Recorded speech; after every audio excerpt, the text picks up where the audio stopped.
Everything you said they already knew, more or less. Well, here's something that you didn't know. 2 of those special atomic bombs haven't gone off.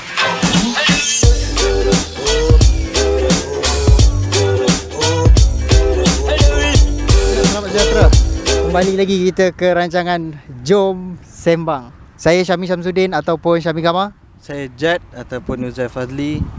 Jadi, apa khabar Jad? Sihat lah? Alhamdulillah. Penat sikit hari ni. Ini pakai baju macam bawa balik daripada Parlimen. Wah, betul tak?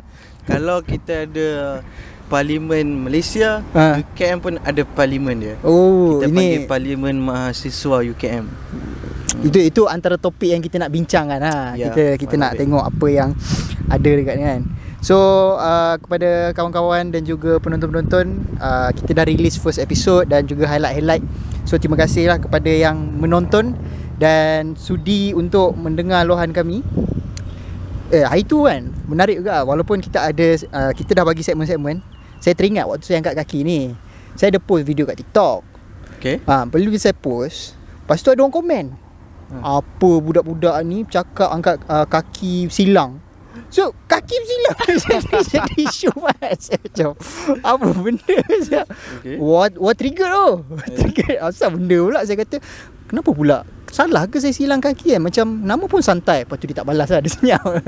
Saya macam, dahsyat dia punya. Ini sebab ini podcast. Podcast kita ni macam macam kita inspired by KS kan. Tapi apa yang kalau tengok podcast daripada KS tu pun, apa banyak KJ dah duduk silang kaki, semua ada je, tak ada masalah pun. Bukan kenapa? Bukan jadi isu benda tu. Tak, bukan setakat silang kaki. Setiap episod dia bantai ZMD kata. Itu lagi bukan budaya Melayu kata kan. Maksud macam duk memerli. Tapi itulah, maksudnya kita punya konsep ni adalah santai. Kita tak ada nak ada skrip sangat pun. Kita adalah segmen-segmen yang kita bahagikan kan, tajuk-tajuk yang kita nak cakap. So kita insyaAllah di second episode kita akan lebih proper dan ada beberapa tajuk yang akan kita cakap. So macam biasa, kita akan post kita punya podcast ni pada hari Isnin. Dan kita ada highlight-highlight tu kita akan post dekat kita punya TikTok masing-masing, Syami Gama punya TikTok dan juga Uzair Fazli kan. Tapi sebelum tu nak terangkan sedikit. Ada cekodok kita punya makan apa boleh? Banyak. Cekodok ni aku pelik. Kalau dekat Penang kecil je. Tapi dekat Bangi besar menumbuk. No comment Saya tertarik kan ni. Saya tertarik kan ni. Okay. Apa tadi? So kalau tengok kan podcast kita ni adalah kita namakan dia sebagai Jom Sembang. It's an imitation. Imitate lah. It's an imitation ataupun cerminan kita dengan Keluar Sekejap. Kalau Keluar Sekejap Khairi dan Syaril, Jom Sembang JS adalah Jet dan juga Syami. Dan I can say that this podcast has been inspired by Keluar Sekejap. Macam yang KJ cakap, a leader should inspire voters. So aku puji lah KJ sebab dia berjaya inspirekan kita. Sebab sebenarnya puji KJ sebab sebenarnya ramai sebenarnya rakyat Malaysia ataupun golongan-golongan belia dia suka dengar. Dia tak suka kita be too serious. Dia suka kita santai and relax. Apa yang membedakan kita dengan KS adalah aku rasa kita lebih membincangkan isu-isu yang melibatkan belia, lebih dekat dengan belia. Dan nak kata santai, KS pun santai juga. Santai lah, betul lah. Kita santai lah. Cuma bedanya kita tak ada studio. Kan, kita pakai ni Padang. Kita tukar lokasi kat Padang UKM. Terkejut juga bila Jet kata kan, kali episod kedua ni kita tukar location lah. Dia ada send gambar kat WhatsApp. Ni kat mana kata kan? Kata dekat Padang Kriket. So kita berada di Padang Kriket belakang ni. padang kriket ni lawa, dia rata flat kan. Okey, tak ada masalah pun. Kita tukar-tukar location sebab kita tak ada studio. Yang penting kita ada content untuk dicakap. Yes. Betul. Aku nak buka satu topik. Topik apa? Minggu lepas hari apa? Isnin. Jumaat. Kan? Jumaat, Khamis kan? Hari Khamis. Khamis kan? Tak sure. Ni apa? SPM kan? Antara Khamis atau Jumaat lah. Antara itulah. So lepas kalau tengok minggu lepas kita dapat tengok keputusan SPM baru keluar. Jadi daripada keputusan itu kita tengok memang ada macam-macam reaksi, macam-macam keputusan. Dan kalau scroll dekat TikTok, ada sebahagian yang ibu bapa dia bangga dengan keputusan anak-anak dia. Dan apa yang menariknya adalah anak Menteri Pendidikan kita pun dapat seorang yang menerima keputusan SPM pada tahun ni dengan cemerlang. Ya. So apa yang nak di-highlightkan adalah kalau tengok berdasarkan PC daripada Ketua Pengarah Pendidikan, dia ada nyatakan bahawa 10,109 calon SPM yang dapat semua A, straight A. Dan daripada 10,000 itu adalah jumlah pelajar yang menduduki SPM sebanyak 373,974 orang. Satu kohort lah tu. Ya. Satu batch dia tu sama 3,000. dengan 2.7%. Actually quite good. Sebab pengarah pendidikan cakap ini adalah pengurusi JPN yang lebih baik lah daripada SPM yang lepas. Jadi dan daripada itu juga 75,322 calon ataupun 20.1% yang memperoleh keputusan sekurang-kurangnya kepujian. So bagi aku ini keputusan yang agak memberangsangkan. Dan banyak benda yang kita nak sentuh actually. Dan mungkin kita boleh bagi nasihat kepada adik-adik so, yang bakal menyambungkan pengajian. Tapi it's only the beginning lah. Kalau kita nak bincangkan dari sudut pendidikan, sistem pendidikan kita adakah efisien untuk melahirkan sebanyak 10,000 orang yang straight A, itu perbincangan yang panjang, komprehensif. So setuju. Kita akan jumpa orang yang dalam bidang pendidikan sendiri untuk cakap benda ni. Ni hang dah cakap 2 kali je ni. Orang tu tak sampai. Episod lepas nak cakap, episod ni nak cakap. So itu kita akan bawa kita menantikan kerusi yang ketiga kat sini. Okey. Cumanya apa pandangan Syami dengan keputusan SPM? Okey, as a start, kita kena tengok from multiple angle. Saya nak mulakan dengan mengatakan saya datang daripada background, maksudnya saya SPM. I'm a SPM leavers daripada sekolah berasrama penuh, SBP, Sains Remban. Which is saya akui saya tak dapat straight A, tapi bagi saya tak apa sebab saya di dalam aliran science stream. Dan sekolah saya tu dia sekolah yang sangat hyper competitive. Dia kompetitif tau, tapi dia hyper. Dan dia sekolah lelaki. So memang 24 jam belajar. So I don't mind about that. Tapi saya rasa macam saya tak sesuai dalam stream tu. Tapi macam saya tertarik bila buka Twitter. Ada orang kata kan, ada beberapa tweet lah. Dia kata kau SPM ni ada permulaannya. Hanya permulaan. Kehidupan selepas tu adalah engkau bagaimana kau nak masukkan diri kau ke dalam masyarakat. How to insert yourself in the society.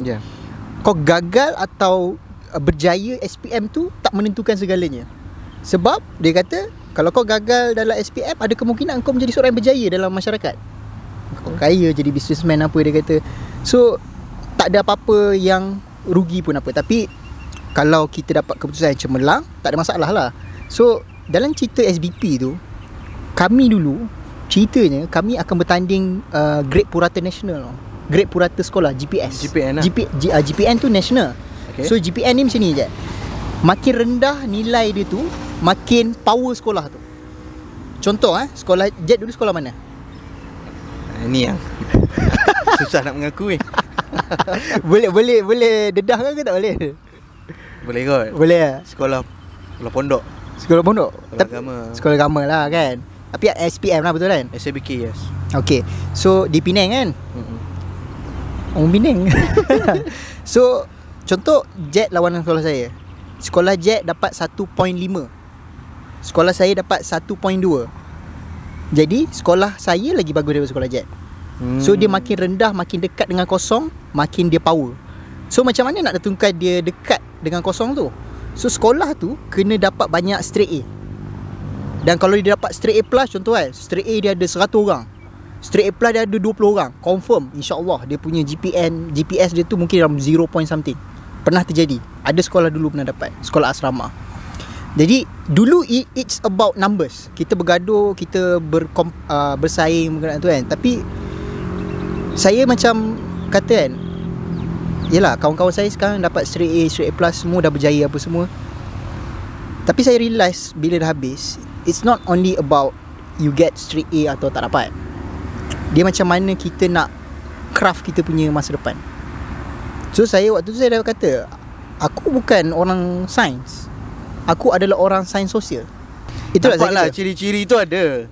Ciri-ciri ahli politik tu ada. Ada sikit lah. Kuat kelentong. Kuat kelentong semua, kuat kelentong.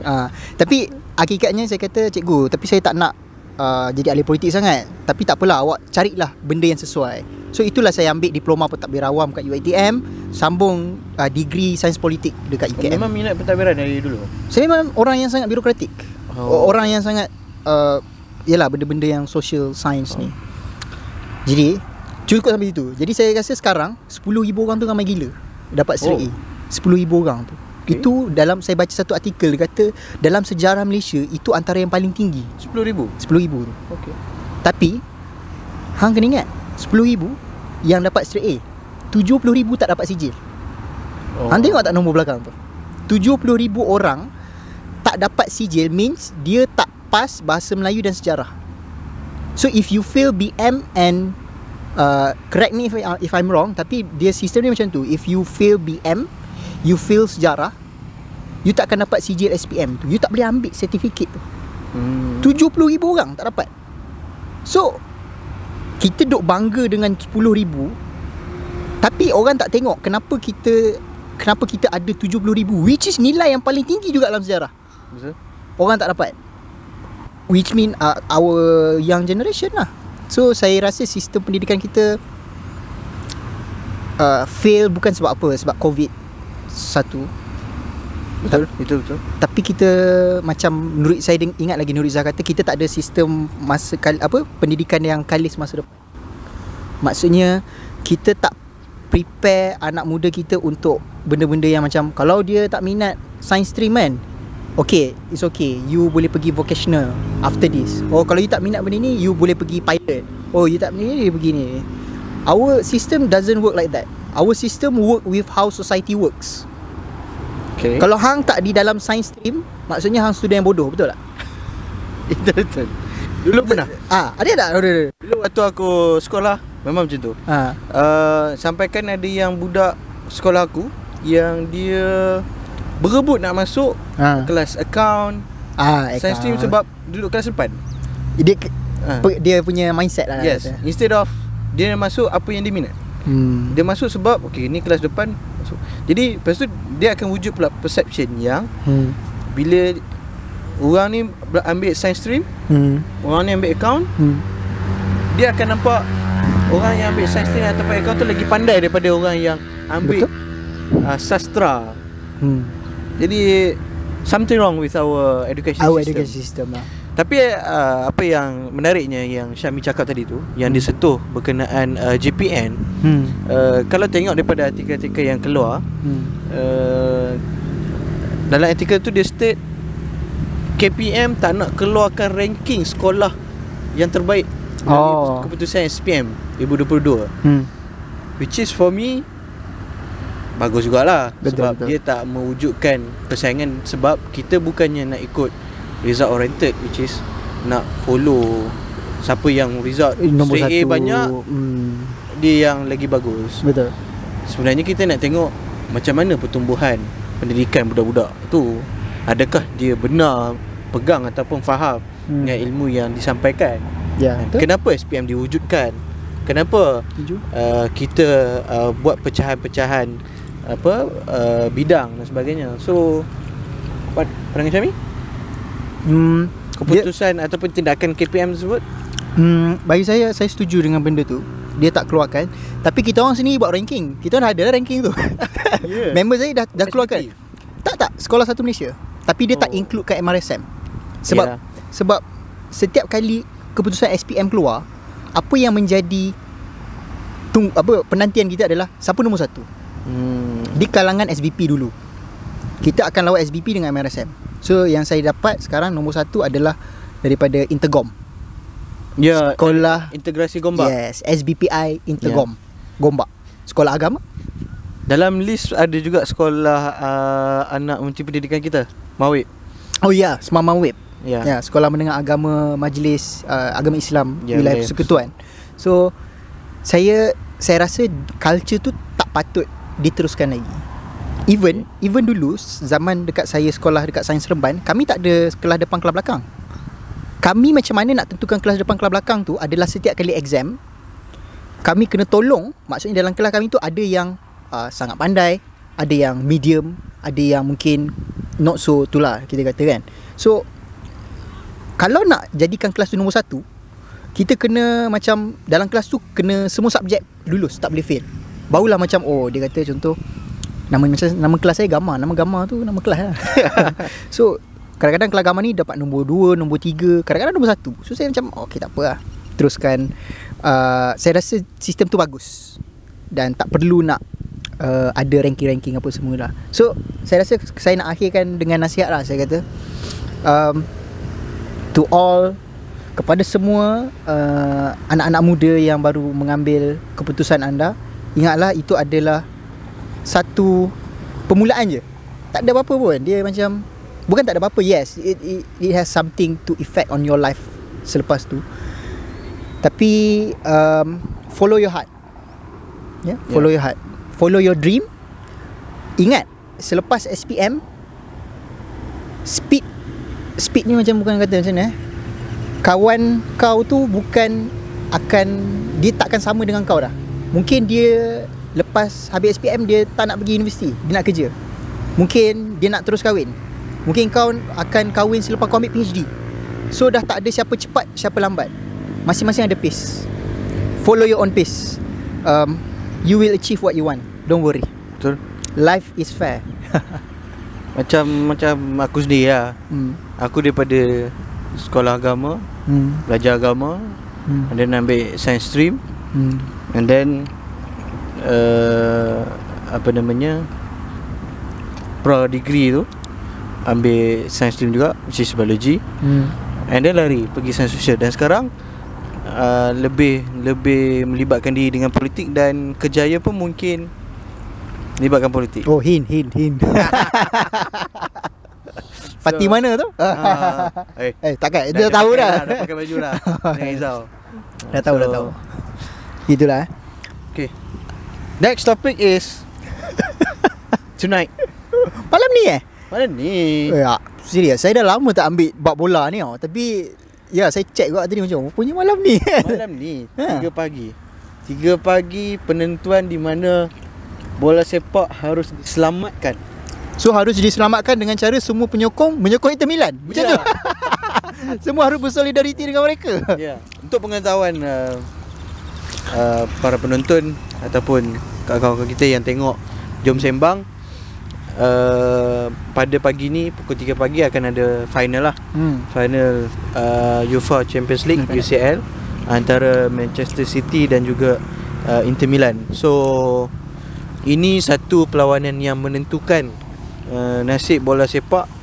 Sebab saya selaku penyokong The Red Devils ataupun the rival of Manchester City, pada hari ni, pada malam ni, saya menyokong penuh Inter Milan, kerana Inter Milan menggalas satu tugas untuk menyelamatkan bola sepak dunia. Saya ingat kan, minta maaf terpotong. Saya ingat kan, sebab Manchester is red, not blue. Dia bukan tu alasan dia. Alasan dia adalah untuk menghalang Manchester City menghapuskan kejayaan treble Manchester United tu. Aku tak nak tengok. Betul tak? Kalau benda tu terjadi, habis lah sejarah tu. Tak, maksudnya Manchester City Jaya.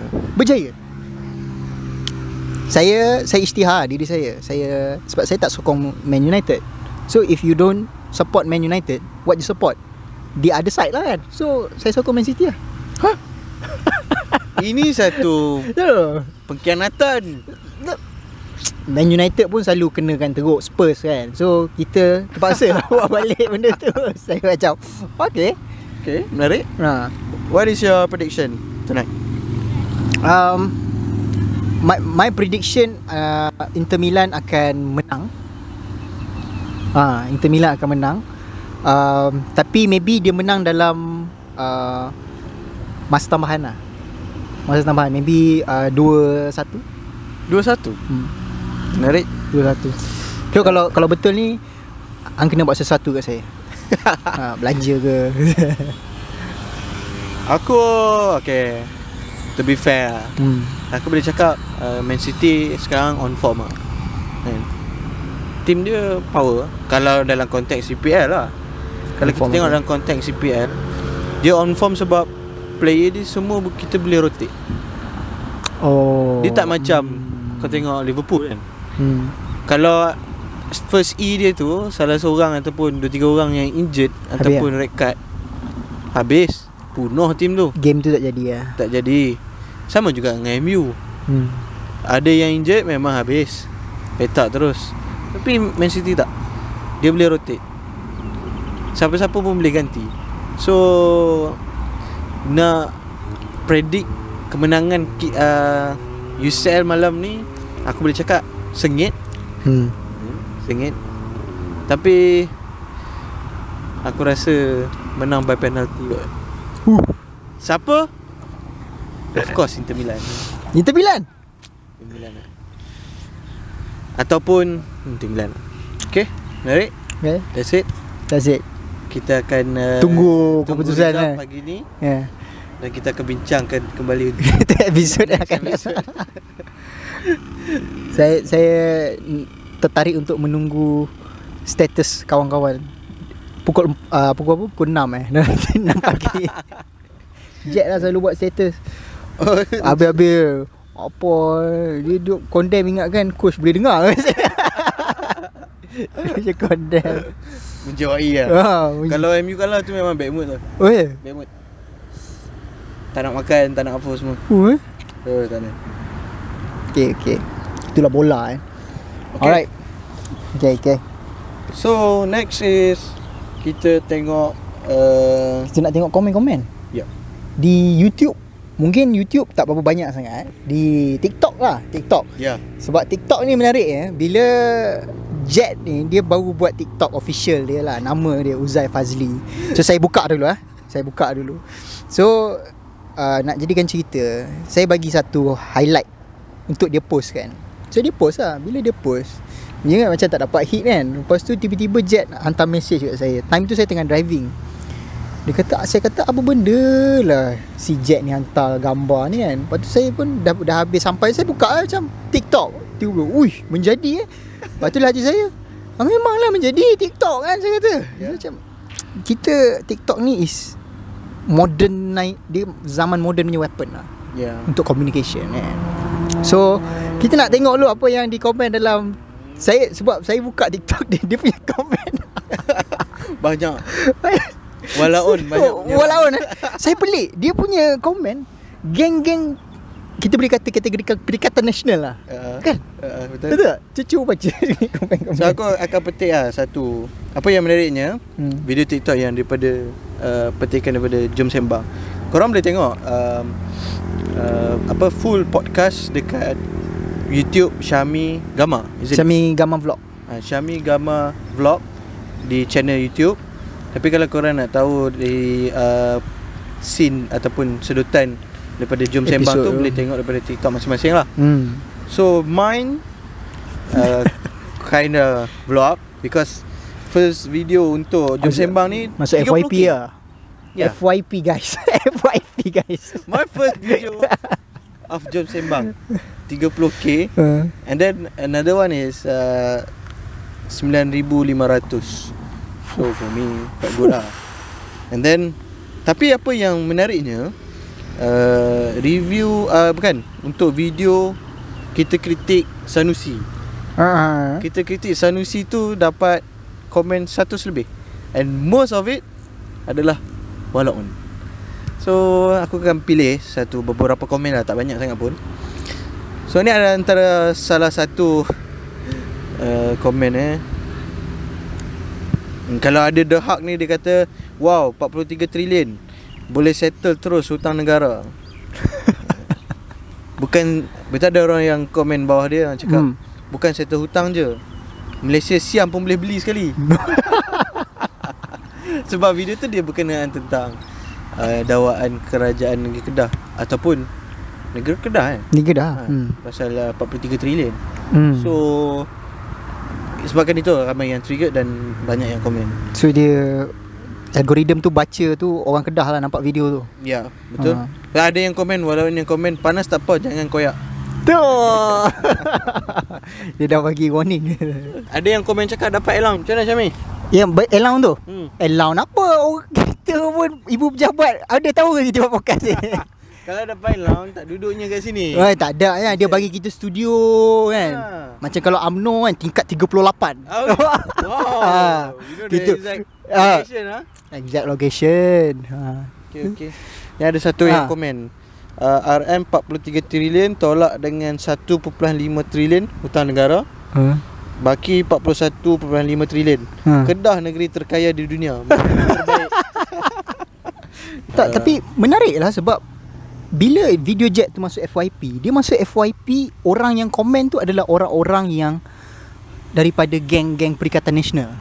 Kita boleh baca lah the sentiment. Macam video-video saya, sebab okay lah, saya dah build saya punya niche berkenaan dengan video politik tentang Anwar Ibrahim. Bukan tentang PKR, dia tentang Anwar Ibrahim tu sendiri. Jadi pengikut-pengikut saya dan orang yang akan komen tu adalah walanon, pentaksub Anwar maksudnya. So saya fikir benda ni macam Jet akan mendapat follower-follower daripada geng-geng Perikatan Nasional. So you are the front line of PH selain Iswardi Murni, selain daripada apa tu, ni lah geng-geng Saitro PH punya lah, propaganda PH. So Jet sebagai Presiden Mahasiswa Keadilan, hang the frontliner lah. Good luck. Video-video saya kalau nak baca saya punya juga, saya ada komen, saya punya video tak adalah FYP pun. Yang saya cerita rombak kabinet tu dapat 8,000 view. Lepas tu orang keadilan komen Anwar Untold Story tu dapat 2,000 view. Cumanya yang rombak kabinet tu lah, yang bila rombak kabinet tu,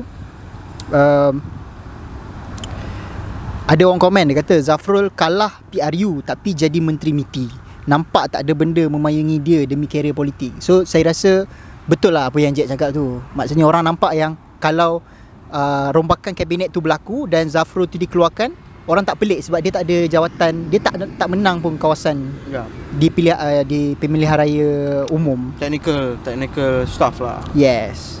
So ada orang cakap juga Zafrul jadi calon MB, what a high octane dream. So dia rasa itu adalah satu mimpi yang sukar untuk dibuat lah. Tapi baru-baru ni PAU, Perhimpunan Agung UMNO, kawan kita lah, Raihan pergi. Sengaja mention Raihan. So dia pergi tak dia. Tapi saya dengar statement daripada Zafrul, dia ditanya oleh wartawan lah, kalau YB Senator jadi calon MB, do you okay with that? Dia kata dia serahkan kepada parti. So nampaknya dah bunyi nada-nada mengatakan mungkin ke arah itu. So mengulang balik kenyataan saudara Jet hari tu, kena terima lah. We have to discuss this. Benda ni mengundang banyak persepsi. Ya. Sebab susah kalau kita tengok dari segi track record. Dari 2008 kita menang kerusi DUN di Selangor ni bukan dengan majoriti yang sikit. Kita menang sebahagian besar kerusi DUN di Selangor. Jadi dan PH dan daripada Pakatan Harapan, daripada Pakatan Rakyat ke Pakatan Harapan, kita dah lama memerintah, banyak dah, dan kursi pun banyak yang kita dah sapu. Tak mungkin semudah itu rundingan politik yang kita akan buat untuk kita serah kepada rakan komponen dalam kerajaan perpaduan. To be honest, saya sendiri pun tak tahu sejauh mana dan sampai bila kerajaan perpaduan ni akan bertahan. Jadi kalau katalah, this is my personal opinion, I'm not carry my organisation. So saya akan ambil highlight So kalau nak kata semudah itu kita nak serahkan negeri yang dah lama kita pegang dan kursinya semua kita hampir kebanyakan yang kita menang, susah. Kalau macam tu, kenapa Pahang tak bagi dekat kita? Bukan, Perak tak bagi dekat kita. Sebab sebahagian besarnya dimenangkan oleh PH. Okay. Tapi kita benarkan UMNO untuk membentuk kerajaan di Perak. So okay, saya terpaksa memotong. So the equation is simple as that lah. Kiranya kita tak boleh bagi benda tu dekat Barisan Nasional, which is Zafrul, untuk jadi calon MB, sebab berkemungkinan untuk diorang akan menang less seat berbanding dengan PH, dan kita dah mentadbir lama macam tu. Ya, kita kena tengok presiden case. You nak runding kerusi, you nak runding calon MB, you kena tengok kekuatan parti you dalam negeri tersebut. Betul tak? Okay, faham. Mana mungkin kalau macam ini kes yang special case, contohnya macam pembentukan kerajaan persekutuan pada 2018, di mana bersatu yang hanya kursi, if I'm not mistaken, 11 kot, tapi dapat menjadi Perdana Menteri. Ya. Betul kan? Itu dah memang kita dah memang dah ditetapkan. Memang macam tu. Perjanjian. Perjanjian itu dah ditetapkan. Sebab bersatu tak pernah bertanding sebelum ni. Ya.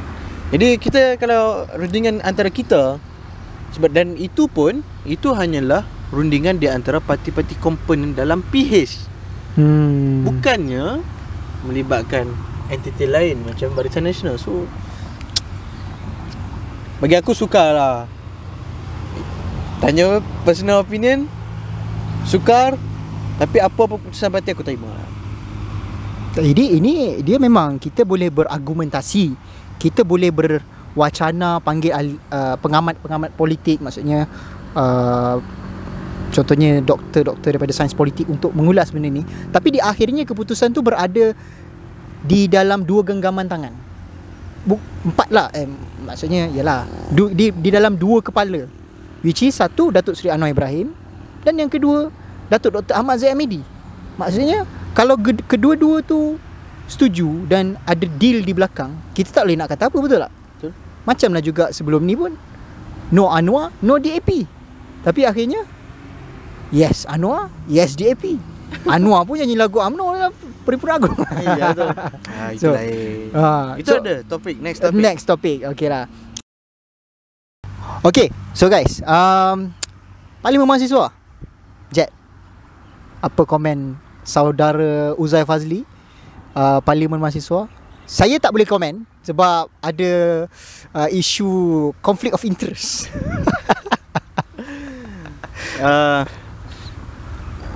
Hari ini baru hari persidangan yang pertama.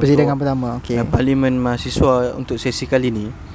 So sebagai seorang yang boleh dikira sebagai veteran. Veteran. Okay. Saya approve. Sebagai veteran dalam politik kampus dan pernah menghadiri Parlimen Mahasiswa sesi lepas, I can say that Parlimen Mahasiswa kali ini kurang sengat. Okay. Why? Sebab hampir kebanyakan dalam ahli dewan tersebut banyak wajah baru. Okay. Dan kebanyakan daripada KMUKM ataupun kabinet tersebut, dia orang masih baru. Tersilaku baru 3 bulan pegang. Jadi pergerakan KMUKM itu agak terbatas, sebab kita tak nampak lagi apa plan dia. But this is the right time to show their credibility dan juga dia orang punya plan lah untuk lead mahasiswa dalam UKM ni. Tapi bila kita tengok dari barisan kabinet dan juga kita boleh katakan pembangkang ataupun semak imbang, kurang sangat sikit lah. I don't know why, tapi apa yang aku boleh cakap, mungkinlah ini dia disebabkan oleh kita dah melalui satu peredaran zaman di mana peredaran zaman tersebut membuatkan kita mempersoalkan apa perjuangan kita sebenarnya, apa perjuangan mahasiswa, apa yang nak dicapai dalam parlimen mahasiswa tu lah. Kalau dulu lebih membincangkan tentang kebebasan mahasiswa, kita nak menghapuskan ataupun meminda akta yang drakonian ataupun AUKU, kan? Kita nak ada kebebasan mahasiswa. Tapi sekarang isu mengenai AUKU dah dikira agak kurang mendapat perhatian.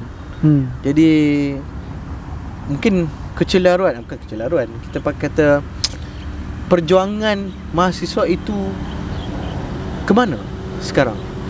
Itu mungkin membuatkan kita tak dapat melahirkan young leaders yang ada sengat dia. Okay? So it's like, kalau saya boleh kata sekarang ni mungkin parlimen mahasiswa ni adalah lebih kurang rubber stamp je lah. Maksudnya sekadar untuk menjalankan program tu, ataupun sebenarnya ada peranan dia sendiri. Dia boleh menjadi peranan dia sendiri kalaulah masing-masing berjaya memahami dan peranan masing-masing lah. Ya, memahami peranan masing-masing kan. Okay.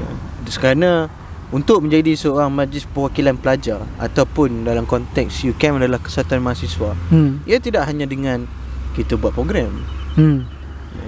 Betul. Dan ia tidak hanya dengan kita memperjuangkan AUKU. It's more than that. It's beyond than that. Ia lebih daripada itu. Dari segi kebajikan, pendidikan, dengan graduannya, dengan latihan industri dan sebagainya. Semua itu harus difahami oleh kesatuan mahasiswa. Jadi apabila adanya blok kabinet dan blok pembangkang itu semak imbang, ia sepatut saling melengkapi supaya kita ada a clear path untuk perjuangan mahasiswa hari ini, untuk kita bincang.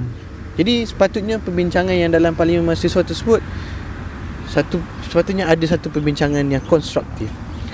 Macam mana kita nak, sekarang kita dah boleh dikatakan ada kebebasan mahasiswa, tapi macam mana kita nak menterjemahkan kebebasan mahasiswa itu dalam bentuk action? Nak implementasikan kebebasan mahasiswa tu macam mana? Kita takut, kita duk cakap kita dah bebas, tapi kita tak implementasikan tersebut.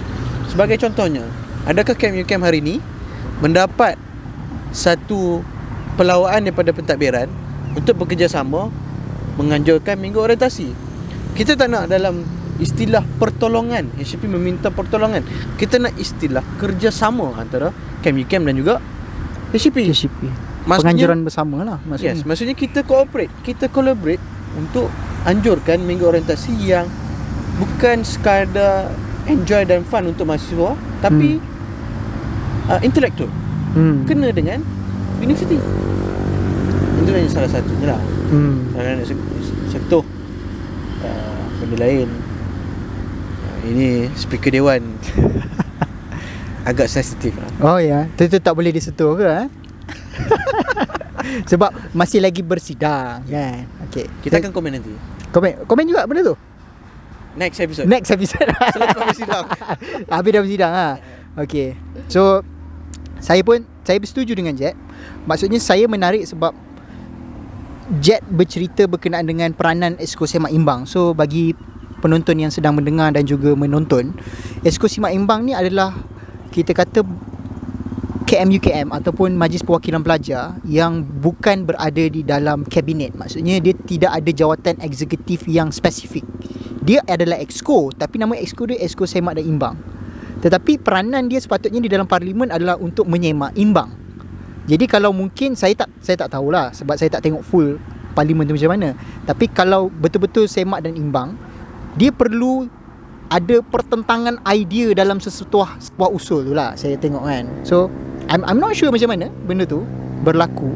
Tapi bila Jack cakap tentang usul tentang draconian law of student, contoh AUKU, mungkin saya tertanya juga, ada tak orang cadangkan tentang usul meletakkan pendirian, apakah pendirian KMUKN berkenaan dengan akta akta AUKU? Tak ada kan usul tu? Ada? Tak ada, dia orang tak keluarkan statement. So patutnya kena ada satu usul untuk bukan mendesak, tetapi untuk meminta pendirian.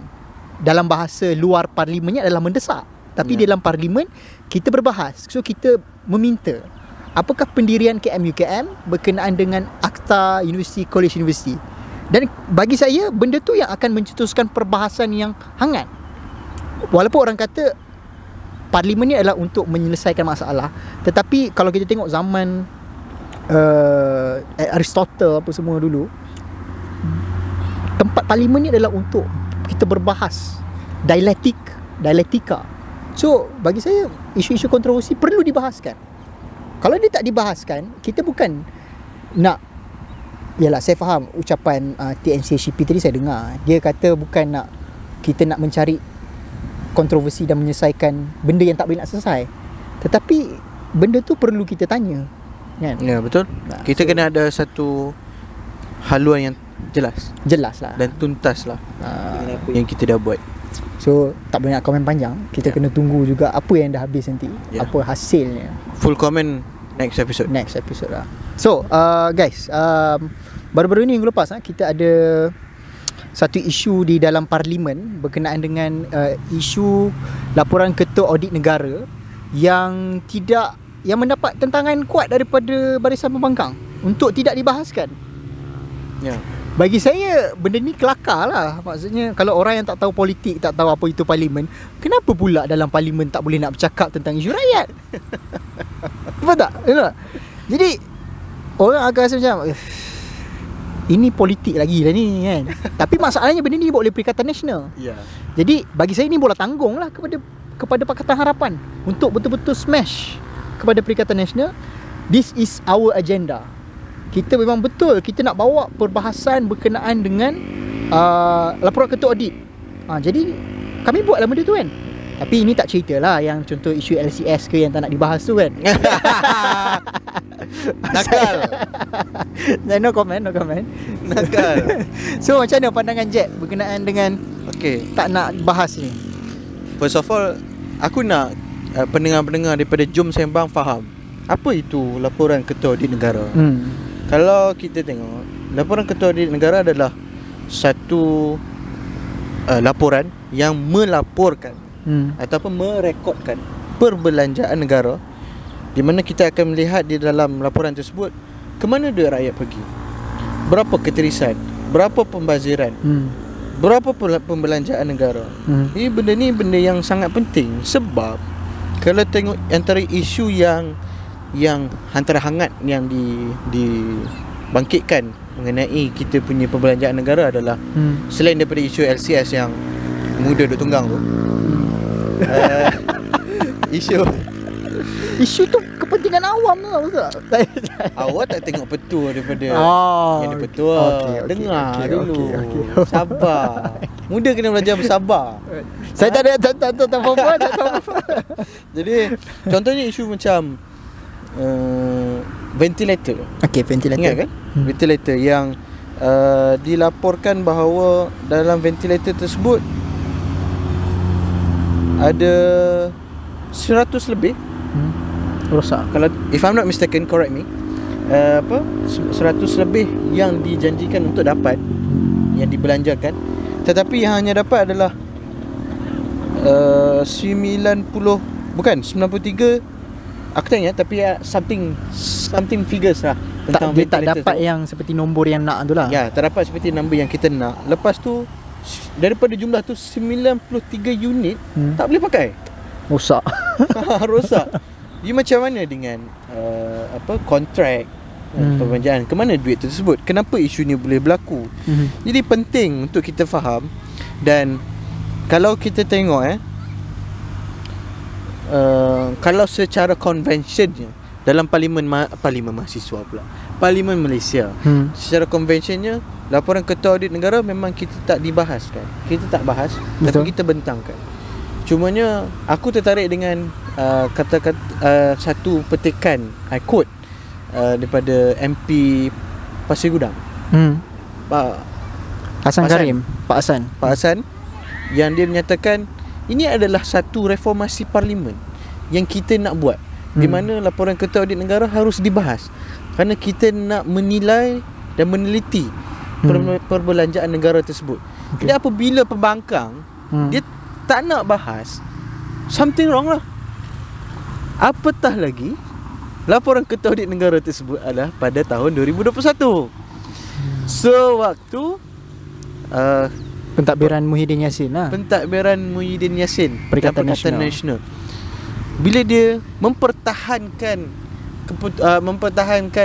satu adat ataupun tradisi daripada parlimen untuk membentangkan saja tanpa membahaskan apa duit rakyat, something wrong.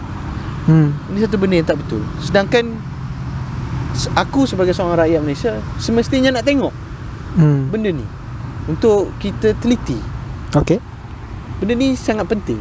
Sebab why not kita buat satu benda baru yang beri kebaikan untuk rakyat. Betul tak? Kita nak satu kerajaan yang telus, dan kita nak pembangkang yang boleh beri satu idea yang konstruktif untuk kerajaan. Boleh semak imbang lah kiranya. Ya, boleh menjalankan fungsi pembangkang, iaitu semak dan imbang. Kenapa dia tak nak?